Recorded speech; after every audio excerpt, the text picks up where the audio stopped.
একটা ইনফরমেশন, সেটা অনেকে জানে না, আবার অনেকে জানে।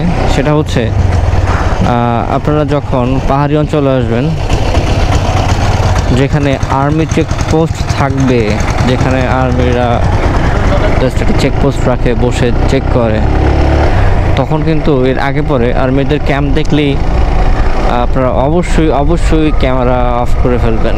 কেননা এটা টোটালি একটি প্রাইভেসি। হ্যাঁ, এটা আর্মিরা চায় না যে কোনো রকম ক্যামেরা বন্দি হোক তাদের কোনো তথ্য, বা কীভাবে চেক করে বা কী চেক করে, বা তাদের কোনো ফেস, কে কোথায় ডিউটি আছে।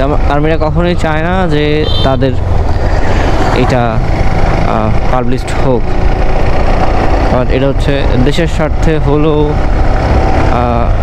আপনারা এই কাজটা থেকে বিরত থাকবেন। আর্মি পার্সনদের যারা কাজ করে, ডিউটি অবস্থায় আছে, কখনোই এই চেকপোস্টে কখনোই ভিডিও করবেন না, ছবি তুলবেন না। আর যদি আর্মিরা জানে বা আর্মি পার্সন জানে যদি আপনি ছবি তুলতেছেন, ভিডিও করতেছেন, কিছু করতে হবে না, আপনার ক্যামেরা থেকে মেমোরিটা নিয়ে ফরম্যাট করে দিবে, তাহলে আপনার ট্যুরের সব ভিডিও বৃথা। তো আগে থেকেই আর্মি পার্সন যদি কেউ চেক করতে চায় কোনো পোস্টে, অবশ্যই ক্যামেরা অফ করবেন।